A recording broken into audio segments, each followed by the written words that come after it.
பிரதமர் மோடி உத்தரப்பிரதேச மாநிலம் மீரட்டில் தேர்தல் பிரச்சாரத்தை தொடங்கினார். உலகமே சர்ஜிக்கல் தாக்குதல் பற்றி விவாதித்த போது எதிர்க்கட்சிகளின் தலைவர்கள் அதை பற்றி சந்தேகித்தனர் என்று மோடி அப்போது குறிப்பிட்டார்.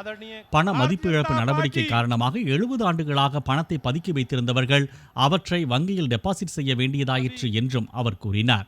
பணத்திற்கு கணக்கு காட்ட வேண்டியிருப்பதால் கவலைப்படும் அவர்கள் தற்போது தமக்கு எதிராக பிரச்சாரம் செய்கிறார்கள் என்றும் மோடி குற்றம் சாட்டினார். ஆனால் பிரதமர் பதவியில் வெறுமனே அமர்ந்திருப்பது தம்முடைய நோக்கமல்ல என்றும் ஊழலுக்கு முடிவு கட்டும் வேலையை தாம் தொடர்ந்து செய்ய உள்ளதாகவும் அவர் தெரிவித்தார். தம்மை பிரதமராக்கிய உத்தரப்பிரதேசத்திற்கு பட்டுள்ள கடனை திரும்ப செலுத்த வேண்டியிருப்பதாகவும் மோடி கூறினார். ஆனால் உத்தரப்பிரதேசத்திற்கு தாம் எவ்வளவு நல்லது செய்ய நினைத்த போதிலும் மாநில ஆட்சியாளர்களால் தடை ஏற்படுவதாக அவர் குற்றம் சாட்டினார். இந்த நிலையை மாற்ற உத்தரப்பிரதேச ஆட்சியாளர்களை வீட்டுக்கு அனுப்ப வேண்டும் என்று பிரதமர் கேட்டுக்கொண்டார்.